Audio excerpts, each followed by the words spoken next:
नमस्कार, गरुड़ चक्र में आपका स्वागत है। आज हम आपको नेगेटिव एनर्जी और उससे बचने के उपाय के बारे में बताने आए हैं। नेगेटिव एनर्जी क्या है? नेगेटिव एनर्जीज एक ऐसी सोल जो कि किसी भी वजह से यहाँ पे रह गई है और वो बुरे काम करती है, लोगों को परेशान करती है तथा उसकी वजह से हमें बहुत सारी दुख तकलीफें उठानी पड़ती हैं। ये नेगेटिव एनर्जीज अलग अलग तरह की हो सकती हैं। अर्थ बाउंड हो सकती हैं, सोल बाउंड हो सकती हैं, वाटर बाउंड हो सकती हैं। ये अलग अलग तरह की एनर्जी हैं, इनका बहुत बड़ा विस्तार है। इसके बारे में हम एक अलग सेशन में जानेंगे। आज हम सिर्फ इतना जानेंगे कि इन नेगेटिव एनर्जी से बचाव कैसे किया जा सकता है। हमारी बहुत सारी कुछ अच्छी आदतें इस नेगेटिव एनर्जी से बचा सकती हैं, जैसे कि हमारे घर में प्रभु का वास होना अति आवश्यक है। हर घर में एक मंदिर होना चाहिए जो कि पूर्व की दिशा की तरफ होना चाहिए तथा उसमें रोज धूप तथा ज्योत जलनी चाहिए। ये सबसे ज्यादा आवश्यक है ताकि हम प्रभु का ध्यान लगा सकें। इसके अलावा जब हम अपने घर के बाहर निकलते हैं, अगर मान लिया अगर हम रात में निकलते हैं या दिन में कहीं भी निकलते हैं, तो अपने पास एक लहसुन की एक छोटी सी कली अपनी जेब में डाल के निकले, जिससे कोई भी नेगेटिव एनर्जी आपके आसपास ना आ पाए। रात में किसी भी सुनसान जगह पे रुकने से पहले 4 बार सोच लें। कभी हो सकता है कि वहां पे कोई नेगेटिव एनर्जी हो, क्योंकि नेगेटिव एनर्जीज को सुनसान जगहें बहुत पसंद है। इसीलिए ऐसी जगह पे कभी ना रुके जहां पे सुनसान हो। किसी को भी अपनी गाड़ी में लिफ्ट ना दें। अगर कोई आपको सुनसान जगह पे कोई चीज़ दिखती है, कोई औरत, कोई इंसान दिखता है, वो आपसे लिफ्ट मांगता है, उसे लिफ्ट ना दें। हो सकता है कि वो एक नेगेटिव एनर्जी हो और आप पे उसका प्रभाव अति शीघ्र हो।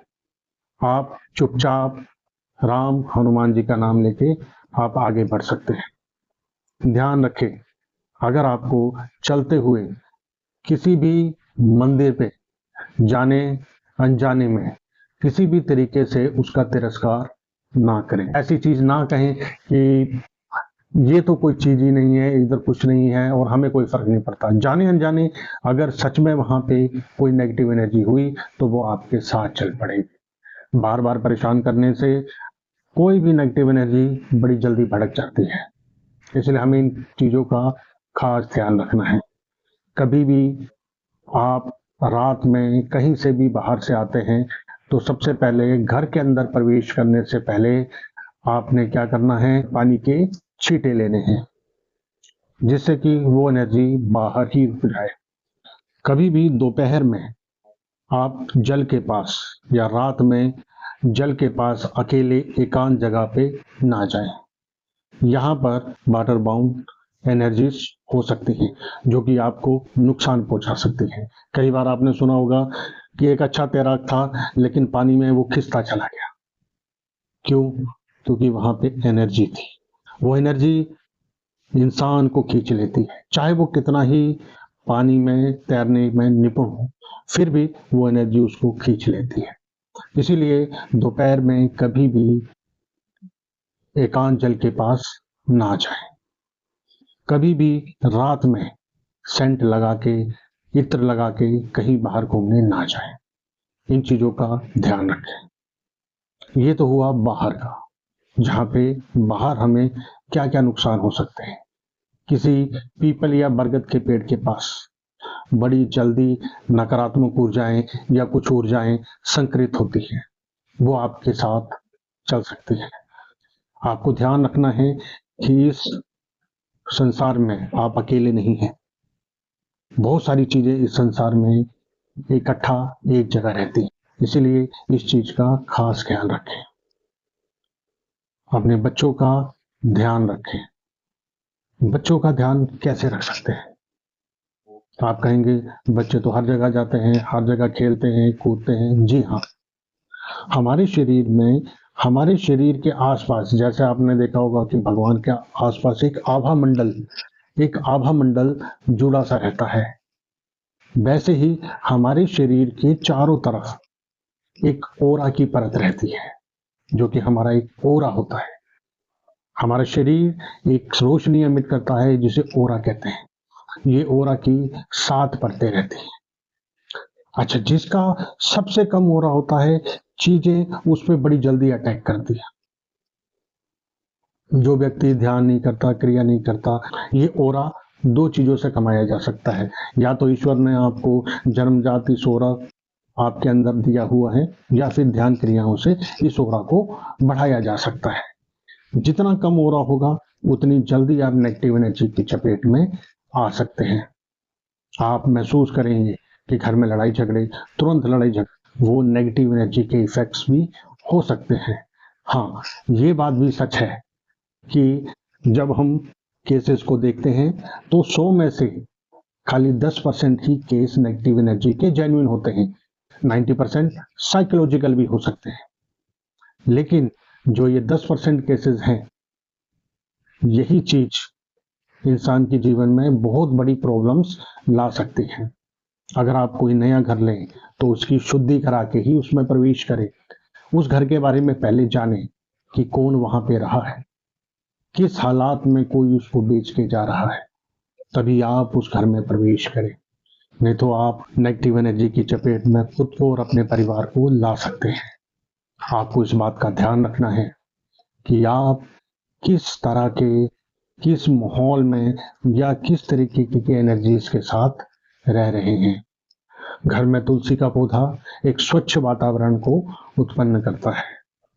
अगर आपको घर में किसी भी प्रकार की नेगेटिव एनर्जी, या आपके घर में बार बार लाइटें खराब हो रही हैं, जल रही हैं, बुझ रही हैं, अचानक खराब हो जाती हैं, कहीं भी आपको अजीब डरावनी आवाजें सुनाई देती हैं, पायल की छन छन की आवाज सुनाई देती है, या फिर रात को सोते हुए अचानक आपको बार बार दबाव पड़ते हैं, या फिर आपको किसी भी प्रकार की हानि, या कोई चीज रात में जैसे आपको लगे कोई थप्पड़ मार रहा है, कोई आपकी चद्दर खींच दे रहा है, तो तुरंत सावधान हो जाएं और तुरंत किसी जानकार के पास पहुंच जाएं, ताकि आप इन नेगेटिव एनर्जीज के प्रकोप से बच सकें। अगर आप किसी शादी ब्याह में या फिर किसी बहुत बड़े प्रोग्राम में आप जा रहे हैं, तो आपको ये ध्यान रखना है कि आप जब भी बैठे तो एक क्रॉस लेग्स बैठे। अब ये बात क्यों? या तो आपके हैंड्स क्रॉस्ड होने चाहिए या लेग्स क्रॉस्ड होनी चाहिए। इसकी वजह आपको बताता हूं। बहुत सारे लोग एनर्जी के भूखे होते हैं। अच्छा, उनको पता नहीं होता, हमें पता नहीं होता, या उनको खुद भी पता नहीं होता कई बार कि वो सामने वाले के एनर्जी को अट्रैक्ट कर रहे हैं। जब आप उनके साथ बड़ी देर संवाद में रहेंगे या उनके साथ में रहेंगे, तो वो आपकी एनर्जी को अपनी तरफ खींचना शुरू करेंगे, आपके शरीर की एनर्जी को अपनी तरफ खींचना शुरू करेंगे। वो क्यों कर पाएंगे? क्योंकि आपका ऑरा खुला होगा। इसीलिए ऐसी जगहों पे जब आप पब्लिकली बैठ रहे हैं, तब अपने लेग्स को क्रॉस लेग्स बैठे, या फिर आपका हाथ क्रॉस कर सकते हैं, या फिर उंगलियों में इस तरीके से क्रॉस करके बैठ सकते हैं।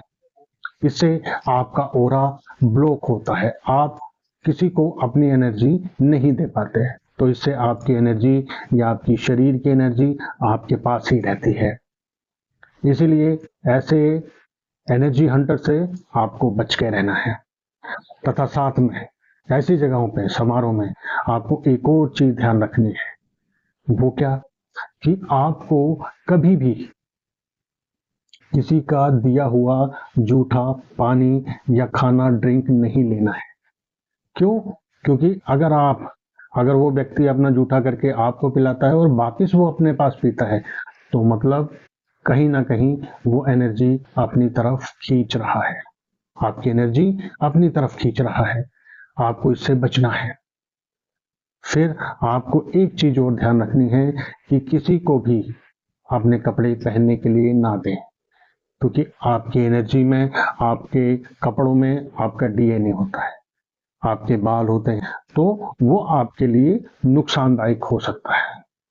जैसे कि आपको बताता हूं कि हमारे एक डीएनए का कण, अगर वो हजारों मील दूर भी पड़ा है, अगर उसके साथ कोई भी स्थिति या कोई भी हमारे एक बाल का अंग उसके साथ कोई भी छेड़खानी करता है, किसी भी तरीके की कोई क्रिया करता है, तो वो क्रिया सीधी आपके ऊपर होती है, उसका प्रभाव, दुष्प्रभाव आपके ऊपर होता है। तो आपको इन चीजों से बचना है कि कोशिश करनी ही है कि अपने बस किसी को ना दें।